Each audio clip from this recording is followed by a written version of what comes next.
Assalamualaikum warahmatullahi wabarakatuh. Bismillahirrahmanirrahim. Allahumma sholli ala sayyidina Muhammad wa ala alihi wa sahbihi ajma'in, amma ba'du.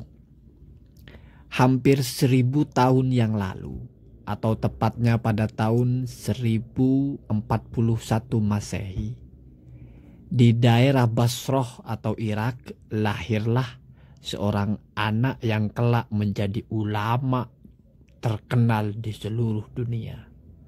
Beliau adalah Syihabuddin Ahmad bin Husain bin Ahmad Al-Asfahani. Nama Al-Asfahani adalah asal daerah ayah beliau, yaitu daerah Iran atau Persia. Tetapi beliau lahirnya di Basrah, Irak. Ulama ini menjadi qadhi atau pemuka agama atau hakim yang sangat populer. Beliau menulis kitab Matnul Ghayah wa Takrib, atau kalau di dunia pesantren dikenal dengan nama Matan Takrib atau Matan Abi Syuja. Beliau akhirnya dikenal dengan julukan Abu Syuja. Kitab Takrib ini terkenal di mana-mana. Sampai saat ini masih terus dikaji dari masa ke masa di ribuan bahkan puluhan ribu pesantren. Bahkan ratusan ribu mungkin. Tetapi yang ingin saya ceritakan di sini bukan tentang keilmuannya, tetapi tentang tingkah lakunya yang di luar nalar, di luar batas kewajaran manusia normal. Beliau mempekerjakan 10 orang untuk membagi-bagikan hartanya semua. Masing-masing orang dari 10 itu diberikan uang sejumlah 120.000 dinar. Kalau 10 orang berarti totalnya ada 1.200.000 dinar. Kita hitung, kalau 1 dinar sekitar 3.800.000 sekian, berarti 1.200.000 dinar itu setara dengan 4,6 triliun rupiah. Beliau sumbangkan semua itu, baik sebagai zakat atau sebagai hibah, dikasihkan kepada orang-orang alim, orang-orang soleh. Setelah itu beliau zuhud, meninggalkan kehidupan dunia, meninggalkan gemerlapnya kehidupan dunia. Beliau merantau ke Madinah, lalu bermukim di Masjid Nabawi dan bekerja sebagai marbot. Kesehariannya diisi dengan menyapu masjid,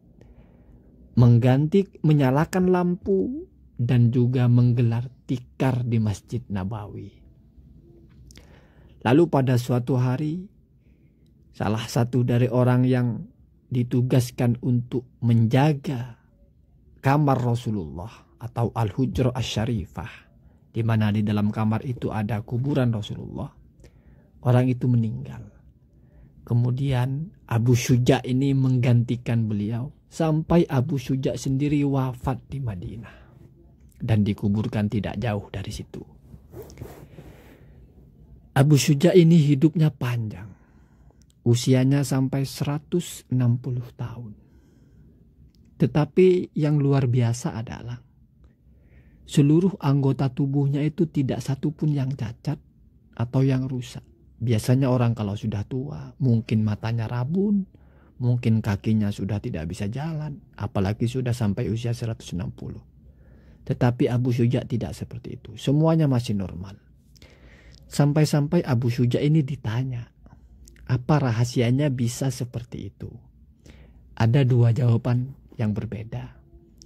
Di versi kitab Hasyiah Al-Bujairimi dijelaskan di situ bahwasanya Abu Syuja mengatakan, aku menjaga seluruh anggota tubuhku sejak kecil, maka Allah pun menjagaku sampai aku tua.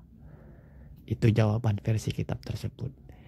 Kalau di dalam kitab Hasyiah Al-Bajuri atau Hasyiah Al-Bujairimi, jawabannya berbeda.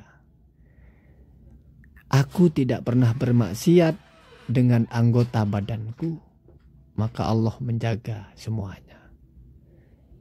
Ini adalah sosok ulama yang bukan hanya ahli ilmu, tetapi tingkah lakunya juga sangat terjaga.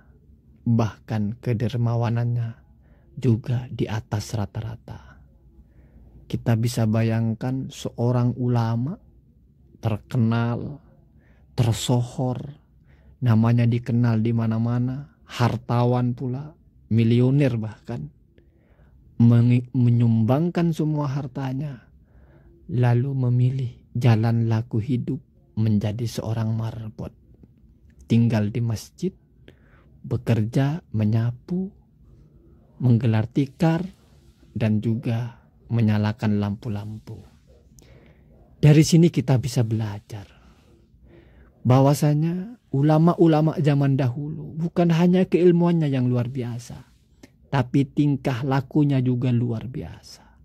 Bahkan cara mereka memandang harta, cara mereka memandang uang itu juga luar biasa.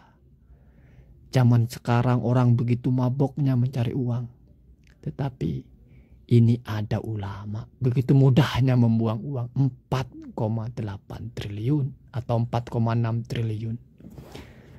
Itu luar biasa. Kita mungkin tidak bisa sehebat itu, tetapi setidaknya dengan mendengar kisah ini kita menjadi terinspirasi. Kalau seorang ulama saja yang ibadahnya sudah luar biasa, pengabdiannya, perjuangannya kepada agama sudah luar biasa, sikap menjaga dirinya dari tidak melakukan dosa juga luar biasa, tetapi kedermawanan pun ternyata masih luar biasa. Lalu kita dermawan tidak, menjaga maksiat tidak, berjuang lewat ilmu tidak. Ya Allah, sedih juga kalau ingat. Maka tidak heran kalau Allah anugerahkan karunia kepada beliau. Beliau menjadi orang yang menulis kitab yang kitabnya terus dikenang, dikaji sampai hampir 1000 tahun. Dan mungkin akan terus sampai hari kiamat. Kitab takrib itu akan terus dikaji. Kitab takrib itu disyarah oleh banyak sekali ulama. Misalnya Al-Iqna, misalnya Fathul Qorib, misalnya Kifayatul Ahyar. Bahkan Iqna juga disarah lagi atau diberikan hasyiah lagi, menjadi Hasyiatul Bujairimi alal Khatib. Fathul Qorib diberi hasyiah lagi menjadi Hasyiatul Al-Bajuri. Itu yang terkenal saja. Yang tidak terlalu terkenal juga banyak sekali. Jadi kitab Matnu Abi Syuja ini walaupun kecil, walaupun ringkas, tetapi ini kitab terus hidup mewarnai hazanah keilmuan Islam. Allahumma ij'alna min tabi'i as-solihin wa adhilnal jannata amal abai wal ummahat minan nabiyyin was-solihin minan nabiyyin was-siddiqin wasyuhada. Ya Allah, jadikanlah kami ini orang-orang yang bisa mengikuti para ulama, bisa mengikuti para nabi. Amin ya rabbal alamin. Hadanallahu wa iyyakum ajmain. Assalamualaikum warahmatullahi wabarakatuh.